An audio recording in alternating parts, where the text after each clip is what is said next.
गुरु उत्सव, इस उत्सव का नाम दंडोत्सव है। इस संबंध में कथा आती है कि इनके गुरुदेव श्री श्यामानंद जी श्री वृंदावन में जब वास करते थे तो नित्य प्रति सेवा कुंज में सोहनी लगाते थे। सोहनी लगाना हमारे ब्रज की बहुत बड़ी उपासना है, जिसे साधारण भाषा में कहते हैं झाड़ू लगाना, तो यहाँ सोहनी लगाना कहते हैं। तो रोज सेवा कुंज में सोहनी लगाते थे। सेवा कुंज में प्रिया प्रीतम नित्य विहार करते हैं, तो इनको एक अपार सुख मिलता कि मेरे श्यामा श्याम यहाँ विहार करते हैं, मुझे सोहनी सेवा का सौभाग्य मिला, मैं उनकी दासी हूं। बाहर वो सोहनी लगाते समय बड़े गौर से वो एक एक लता के नीचे एक एक चरण चिन्ह को देखते हैं, कहीं प्रियालाल के चरण चिन्ह तो नहीं है, कहीं किसी लता के नीचे प्रियालाल विराजमान तो नहीं है। प्रियालाल के चरण चिन्हों के कभी कभी उनको दर्शन हो जाते तो बड़े भाव में मगन हो जाते।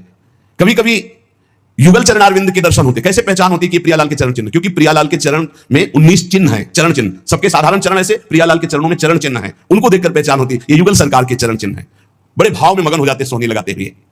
सेवा कुंज में सोहनी सेवा करते। एक दिन प्रियाजू ने इन्हें दर्शन देने की इच्छा की। सेवा में बड़ी सामर्थ्य, इसलिए कहते हैं कि वृंदावन में कहीं भी थोड़ी सोहनी लगा दोगे तो तुम्हारे भाग्य में सोहनी लग जाएगी, सब कूड़ा करकट अशुभ प्रारब्ध नष्ट हो जाएगा। श्री जी की इच्छा हुई दर्शन देने की, पर श्री जी सीधे दर्शन नहीं दे सकती। जब तक किसी सखी का कृपा प्रसाद नहीं प्राप्त होगा तो श्री जी इच्छा भी करेंगी तो दर्शन नहीं दे पाएंगे। इसलिए ये आचार्य रूपा सहचर्या, इनकी कृपा पहले प्राप्त होनी चाहिए, तब श्री जी के दर्शन होंगे। नहीं, श्री जी के दर्शन की एक मर्यादा है, बिना सखी के दर्शन के, बिना सखी अनुग्रह के श्री जी का दर्शन। इच्छा हुई श्री जी के दर्शन की तो डायरेक्ट आकर के दर्शन नहीं दिया। अनुग्रहमयी श्री जी ने पहले सखी की अनुकूलता हो, सखी दर्शन दे, तब दर्शन का विधान बने।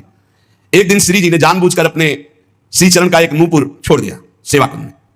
अब प्रातः काल श्री श्यामानंद जी सोहनी लगाते थे, तो जे भी लगाया तो देखा बड़ा कीमती अद्भुत नूपुर, बड़ा आनंद मिल रहा है। विचार किया किसी नवविवाहिता का होगा, ढूंढने आएगी, दे देंगे। तो अपने अचला की छोर में संत है, बांधकर अपने माथे पे रख के साफा बांध के सोहनी लगाने लगे। सोच रहे थे किसी की बेटी या किसी की नवविवाहिता बहू का ही है, क्योंकि बहुत खोजने आएगा तो देंगे। श्री जी ने अपने आभूषण श्री ललिता जी से कहा कि संभाल करके मंगला के आभूषण रखो। तो उनमें कहा, प्यारी जी आपके एक श्री चरण का नूपुर तो है ही नहीं, तो जानबूझ के श्री जी ने गिराया था, क्योंकि जब तक सखी कृपा नहीं होगी तब तक श्री जी दर्शन नहीं देंगे। जाओ देखो सेवा कुंज में किसी लता के नीचे कहीं अरज कर तो नहीं गिर गया। ललिता जी ने खोज प्रारंभ की तो देखा श्री श्यामानंद जी वयोवृद्ध सोहनी लगा रहे हैं, राधा राधा सोहनी लगा रहे। ललिता जी ने विचार किया मैं अपने स्वरूप से जाकर के इनसे मांगूंगी तो अच्छा नहीं रहेगा, तो साधारण वेश में गई और कहने लगी कि बाबा यहां सोहनी लगाते नूपुर तो नहीं मिला, यदि मिला हो तो मुझे दे दीजिए।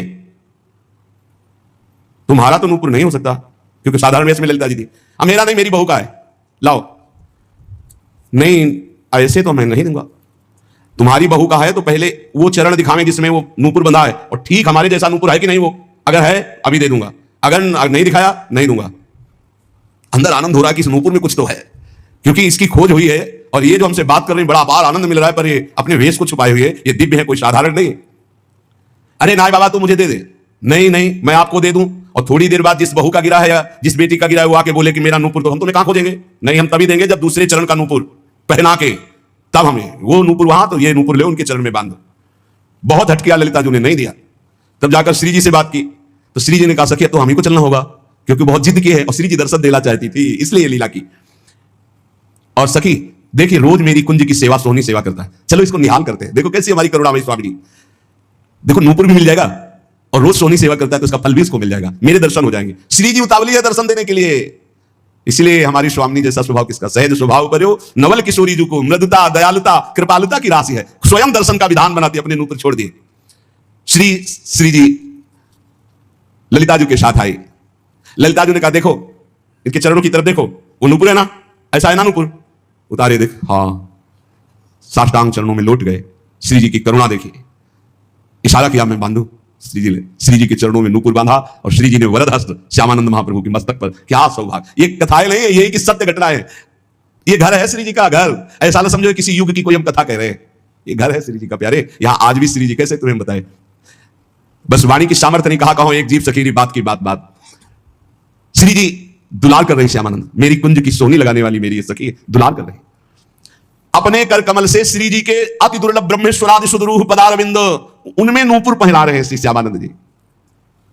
श्री जी बहुत प्रसन्न, लौट गए फिर चरणों में, तो अपने श्री चरणों की जो नूपुर बांधा था वही झनकारते हुए ऐसे मस्तक में किया, तो नूपुर की दिव्य छाप श्यामानंद महाप्रभु के मस्तक पर पड़ गई। अब तो प्रेम मगन डूबे हुए आए तो उनके गुरुदेव श्री हृदयानंद जी ने देखा श्यामानंद जी के मस्तक में छाप देख करके कहा कि ये आज कौन सी मस्ती है? और ये संप्रदाय के विरुद्ध छाप कैसी लगा ली? नूपुर की ऊपर से रज, तो वैसे ही चिन्ह बल गए। ये मनमुखी मस्तक पर छाप कैसी जो हमने दी वो तो नहीं लगाई। अब उन्होंने जानबूझकर थोड़ी, ये तो श्री जी का कृपा प्रसाद प्राप्त हुआ था। उन्होंने कहा कि ये मनमुखी छाप गुरुदेव नहीं है, ये इष्टदेव ने छाप लगाई है। डांट करके कहा नहीं नहीं, ऐसा लगता है, देखो ध्यान से समझने की बात है कि भला श्री जी ऐसे कैसे, देखो बड़े यहां रहस्य की बात है। यदि दैन्य होकर आप भगवत आराधना में हो तो गुरु को भी पता नहीं लग सकता। ऐसी शिष्य की ऊंचाई हो सकती है, शिष्य की ऐसी ऊंचाई हो सकती है कि गुरु को भी पता नहीं लग सकता। ध्यान दो, बड़ा विचित्र ये खेल है। दैन्यता से नाभाजी सेवा में लगे हैं तो अग्रदेवाचार्य की जहां स्थिति मानसिक सेवा में, वहां वो तो विचार में लगे, वो पंखा से हटा दिया जो जहाज डूब रहा था सेवक का, उसको। कितना बड़ा महान बात है। शिष्य की मानसिक स्थिति गुरु को पता हो कोई बड़ी बात नहीं, लेकिन गुरु की मानसिक स्थिति में शिष्य का प्रवेश हो जाना ये बहुत बड़ी बात है। हृदयानंद जी ने सोचा ये बहाना बना रहा है, डांट कर कैसे सीख धो डालो, जो आ गया। श्यामानंद जी ने बहुत धोया, रगड़ रगड़ के, छाप नहीं छूटी। श्री जी की लगाई हुई चिदानंद छाप कैसे छूट सकती? हृदयानंद जी ने तो अर्थ लगाया कि इन्होंने ठीक से धोया नहीं, अतः स्वयं बोले इधर आओ, और रगड़ रगड़ के इतना घसा कि मस्तक से रक्त निकलने लगा पर छाप नहीं छूटी। तब वो सहम गए और कहा सत्य श्री जी की छाप लगाई हुई है। तो उनका हाँ गुरुदेव, उनका धन्य है, तुम्हारा जीवन धन्य। विश्वास हो गया कि श्री जी ने तुम्हें स्वीकार कर लिया है। जो वैष्णव जन और सब थे बोले धन्य है। पर हृदयानंद जी ने कहा कि फिर भी हम ये मानेंगे कि तुमने हमारे तिलक की जगह छाप लगाई, इसलिए अपराध है, इसलिए हम वैष्णव समाज में दंड निर्धारित करेंगे। देखो गुरुजनों की बड़ी विचित्र लीला होती, बड़ी विचित्र लीला होती। सब वैष्णव समाज के बीच में कह रहे मैं तुम्हें दंड दूंगा। तो हृदय से आ रहा है कि गुरुदेव आपकी कृपा से ही तो मुझे श्री जी ने सहचरी भाव दिया है, ये छाप लगाई है। श्यामानंद जी को अपने नूपुर की छाप देकर अपने परिकर में श्री जी मिला लिया है। ये शुबल सखा प्रकट हुए और उन्होंने पूरी वैष्णव मंडली के बीच में कहा कि मैं साक्षी देता हूं कि इन्होंने अपने आप से नहीं, स्वयं श्री जी महारानी जी ने प्रकट होकर छाप दी। और शुबल इतना बोलकर वही तमाल का वृक्ष था, वृक्ष रूप में ही। तो उनको लगा कि लता पता ये सब सखा है, सब श्री जी के निज परिकर है।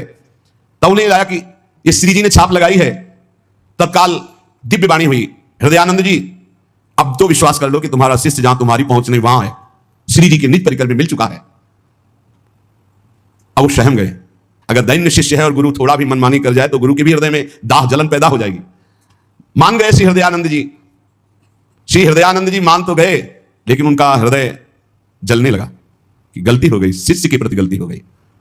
वैष्णव ने कहा कि देखो हृदयानंद जी, आपने हम सबको एकत्रित किया था श्यामानंद जी को दंड देने के लिए, लेकिन आज हम आपके ऊपर दंड लगा रहे हैं क्योंकि आपने गलत किया। अपने शिष्य के माथे को इतना रगड़ा रक्त प्रवाह, और वो कह रहे हैं श्री जी ने किया, फिर भी आप नहीं मान रहे। तो तमाल वृक्ष से सुबल सखा प्रकट होकर के साक्षी दिया। तो अब ये दिव्य है जो वाणी आपके अंदर आकर विश्वास दिलाई, तो अब हम आपको क्षमा नहीं करेंगे।